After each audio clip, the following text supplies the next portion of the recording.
Hello, Karen. I'm so happy to see your gorgeous face. Happy November 3rd. Holy shit. Happy November, Katie. It is always wonderful to see you. We did it. We got through October by the time this airs. Yes, totally. We got through October. Friends, it is not yet Halloween when we are recording this. So, yeah, do you have any fun Halloween thoughts, or are you going to be getting on Zoom with like some fun outfits? I actually should do that. I don't know. I'm saying this to myself as well. I do have my costume that I wore to my friend's Halloween party over the weekend. And because it will be post-Halloween. When this airs, I can say, as you know, I turned 50 this year. And so Yes. my costume is Sally O'Malley from SNL. Oh my God, Karen, that's the best. That is the best costume ever. Sally O'Malley, if you guys don't know who we're talking about, just Google it.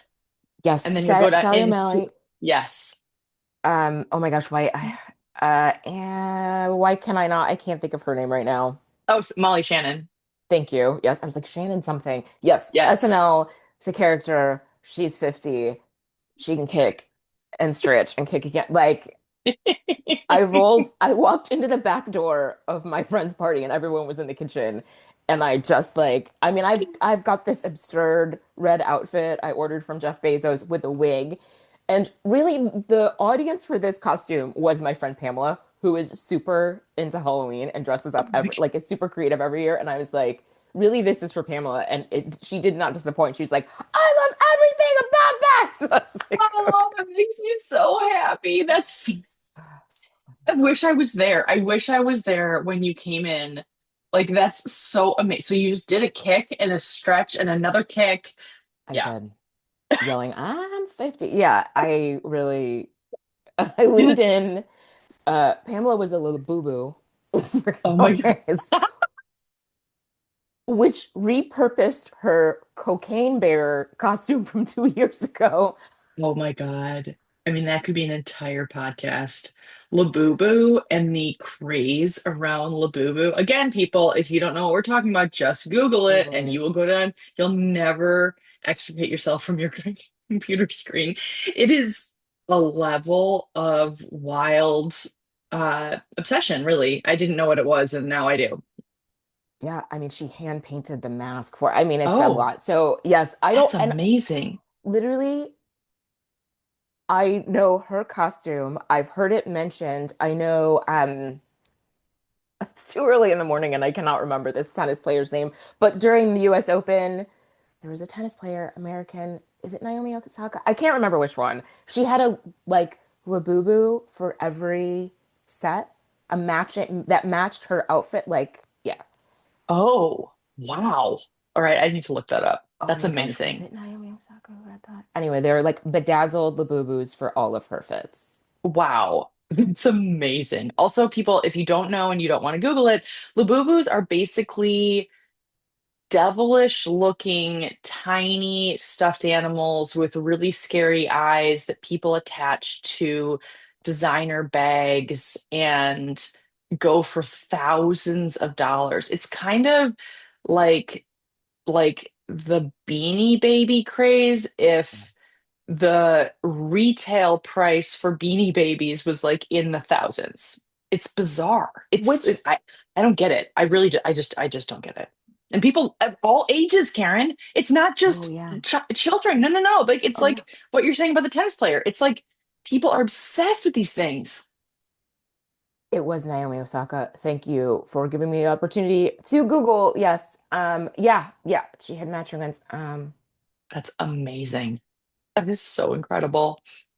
Okay, so for Halloween this year, I am not sure what I'm going to do, although I do think well, okay, that's not true. So I have a couple ideas. So I have I have a lot of inflatable costumes just for funsies during the year. A lot Um, of them. I love that. for people, longtime followers of me on Instagram, you'll know, but like yeah, I have an inflatable unicorn, so I think I might be Yes. that. But you know what I really want to be, Karen, is I really want to be one of the Louvre thieves. Like I really do. I need to be a Louvre thief because okay, we have not spoken about the heist at the Louvre, Karen. What is happening? Okay, I know For we're a few sure. weeks out, so like I mean I know this is old news by this time, but still I still think it's fucking hilarious. I do. Well, and have they caught them all? Oh, I actually don't even know if they caught any of them. I Oh, should look into yes. that. There have been arrests. So I mean it's timely in the sense that like I think just over the weekend they did arrest I think they've had two different sets of arrests. Oh, did they find the crown jewels with the people? I don't know if they've recovered anything. Okay. I mean, strong doubt on that one, but Oh my God. Like what I feel like some of them may even have been arrested at Charles de Gaulle, like at the airport. oh, If it, nice. yeah. Got it. Using their real passports, naturally. It's like How that's many so fucks can wild. we not give? Exactly. I did. I mean, the number of like social media like spoofs on this has really been giving me some life. And I know Mm. that it's not a joke to talk about stealing of art. I'm never one to be a proponent of that ever.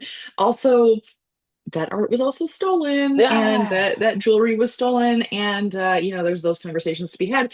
But there was this one video, Karen, I'm not sure if you saw it, but it was this guy, it was a European guy, and I can't remember what country he's from, but he is the inventor of the lift, the hoist that they climbed. stop And it. he, yeah. And so somebody got him on the phone. I don't know if it was like NPR or something, but they basically, excuse me, they created kind of a funny marketing campaign about like how effective their lifts are. And he was like, I just want to be really clear, like for people who are thinking of buying our lifts, like they're not for humans, they're for Oh, machinery. He's like, that was not its design.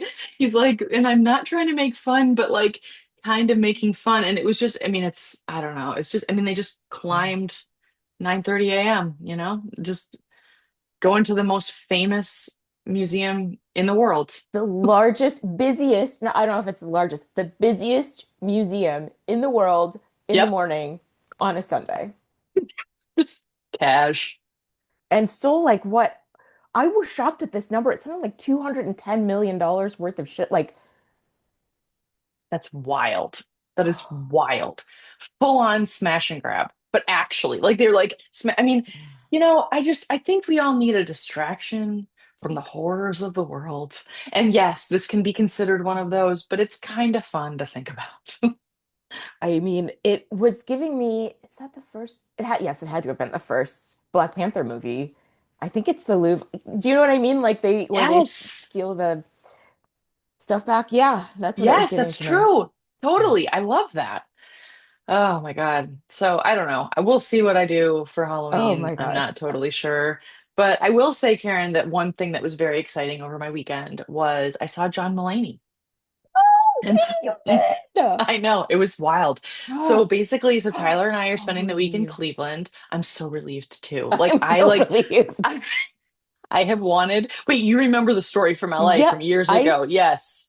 Katie, I tell people that story. Like You I do. do. I tell people that story That's so funny. as a cautionary tale. It is a cautionary tale. Okay, so for those of you who don't know the story, I'll Oh, condense it into like 40 seconds. But basically, I was in LA like 3 years ago. I went to this place called Largo, which is a very famous comedy club. And the whole idea is that there's one comedian and then they say, and friends. And so it's the comedian and two of their friends. Nobody knows who the two friends are going to be. And so like people like Conan O'Brien show up, like super like the most famous. Anyway, and so my friend and I went and the person who was it was her name and then her friends coming. Well, she was awful. And like I'm not trying to like hate on women at all, but and and I don't want to say but and she was like yelling at the audience and it was like real intense. And my friend and I were like, are we missing the joke? Like this isn't that fun. Let's go get a drink. And so we like left early and it turned out that one of her friends was fucking John Mulaney and the tickets were like oh my 20 bucks. And God. so Oh my and God. so yeah, so ever since Oh, then I have been like, oh my gosh, I really want to see him and Tyler loves him and all that. So anyway, so we're in Cleveland for the week and And so we were driving around the first night and we drove through the theater district, which, whoa, P.S., gorgeous. There's this like Mm. chandelier that's this like light installation situation outdoors. It's absolutely beautiful. Anyway, and there was on the marquee, it said John Mulaney. And I was like, are you kidding me? And he was playing on Sunday night. And so we went on StubHub. We got fourth row seats, Karen, for not that expensive. God. It was wild. He was up there for like 2 hours. It was actually awesome. It was great. Ah. Yeah, it was wacky. He kind of Oh. is more loose cannony in person than he is in his buttoned up specials, of course. I think that's probably just normal. But like, yeah, it was awesome. It was really fun. So anyway, Oh so my that's gosh. a positive on this side. Yes. Oh my gosh. I'm so relieved. Okay. So now we don't have to go to Wrigley. Like, No, but you texted me that he's coming in June next year. I'm still I open to it know. because he is the first and only comedian that's Yeah. ever played Wrigley Field. Correct. Yes. And It's like as so soon as I awesome. saw that, I was like, I happened to be in the waiting room somewhere watching the like terrestrial news on an actual television. And that's what they were Wow. talking about. And I was like, Katie. I mean, Karen, I think I can still be convinced. I would be Okay. able to see you. So that would be more of an attraction to me than seeing John Mulaney, but it would be so fun. How fun would that be if we went to Wrigley Field? Hell yeah. I know. I I don't know know. when the tickets go on sale, but we can check into that. Well, last week I'd signed up for the pre-sale and then Oh, I did not pull the trigger on tickets.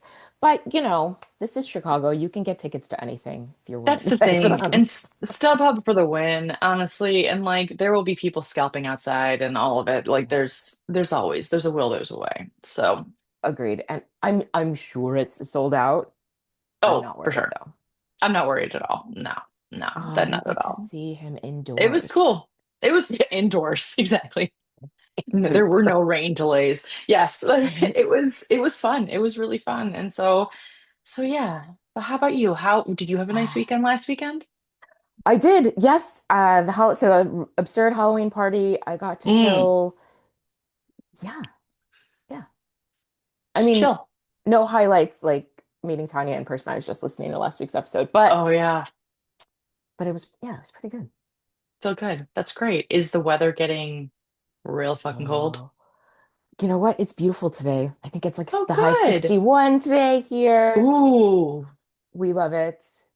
Like I that's so said, nice. easing into fall, which is my jam, other than the like it's getting dark at like 5:49 p.m. Ooh. Yeah, not a big fan of that. But I will say that I'm the same. It's like here in Cleveland, it's like in the 60s, and because I'm not that far from you, and it's the peak fall colors and all of it. Mm. It's really nice. Okay, wait, but we only have like 10 minutes left. So we should, Oh. I'm just realizing the time. And so, pod topic. Oh. Always a pleasure, Karen, to know what your ideas are. Thank you so much. Oh my gosh. Kate. Okay. This one occurred to me. I feel like it is very on the nose for both of us right now for various reasons. By the time this airs, I will have worked my last day at the 19th. And one of the things it brought up for me is this theme, which is the hard thing is often the right thing.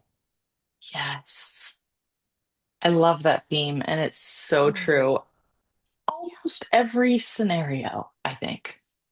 Almost Hmm. every time, if you are faced with a series of choices, the one that seems the most painful, the one that you want to do the least, I feel like this is a good follow-up also to avoidance. That Yes, one is, I feel like more often than not, the right thing. so true. Wow, Karen, you will have already completed your employment at the 19th. That is so huge. Oh my goodness. I mean, how is this manifesting in your life if you want to be specific, if you don't, no problem. Oh, Or broad the strokes. the hard thing is the right thing. Yes. Yes, I think obviously it's not easy to walk away from a 9 to 5, especially in this economy, especially in this situation we find ourselves in. Yes. And I feel like there were so many things pulling me out and so many things pushing me out. And I really feel like this is the right time to do it. But again, I have said that I feel like this decision was made for me. Like I just feel like at a certain point it was like, no, this is what's happening. Like Totally. I can either get on this runaway train or not, but this is what's happening. And so in that sense, it is the hard thing. And I feel like it just became the only thing Totally. to Totally. do. That's so real. I get that so hard. Yes, I am. Yeah, I mean, it's interesting when like every other option is whittled away and it's like you Mm, can just see the thing that you need to do, but that doesn't make it easy. Like, I think that's the thing. It's not like even though all of the other options have been eliminated or like are not like in front of you as much, it's like it's still hard. I mean, I will say that, like, full disclosure, so I'm in Cleveland to get some medical treatment, and don't worry, friends, I am okay. But um, it's been one of those things where I've been dealing with an issue for a long time, and I will say that it's not easy to be here, honestly. And I'm not hating yeah. on Cleveland. I'm like, I think if I were here under different circumstances, I would be like, woohoo, look at the Rock and Roll Hall of Fame. And like Lake Erie is fucking gorge and all the Right. things because it actually is really nice. And like, honestly, the theater district is actually beautiful. I've gone to some really great restaurants here. Um, but yeah, and it's interesting because it's like I've been talking to Tyler about this week and kind of what we're going through. And Karen, it's fucking hard. Like it's hard. And it's Mm, like I'm scared and I'm nervous and I'm all the things. And at the same time, I know it's the right thing. Like it's kind of what you just mentioned so articulately about like everything pushing you out, pushing you there. And it's like, yeah, I've been dealing with a medical issue for a long time, and I feel like it just earlier this year I was like it became very clear that this is the answer. And it's not easy though. It's not easy. It's terrifying and like all of it is just ay ay ay. But it's all, I mean, even taking ourselves out of these very specific current situations, I feel like the hard thing is always the right thing. It's like, I mean, that goes back to the avoidance thing where it's like what I was talking about last week in terms of conversations. Sometimes the hardest conversations are the right mm, conversations because it actually moves you forward or like mends a relationship or ends a relationship or whatever. It's like, I don't know. It's just, yeah. Also, like when I'm working out, going like mm, working out is the hard thing, but it's the right thing, you know? Like yeah. sometimes I'm like, no, I want to eat 4 croissants for breakfast. And I do. And it's the easy button. And then I work out and I was like, oh, I actually feel better. So in that case, that's a little bit more of a less serious hard thing is the right thing, but it is. Mm. Well, and thank you for that. And right is a judgmental word.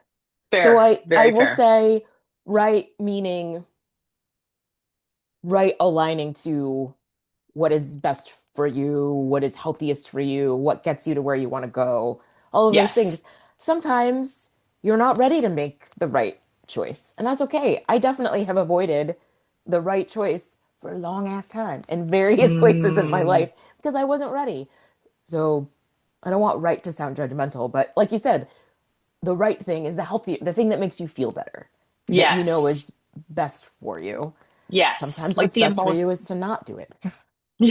That's fair too. That's fair too. And that also can be hard. Uh, Like that also can be like a hard decision to not do the thing.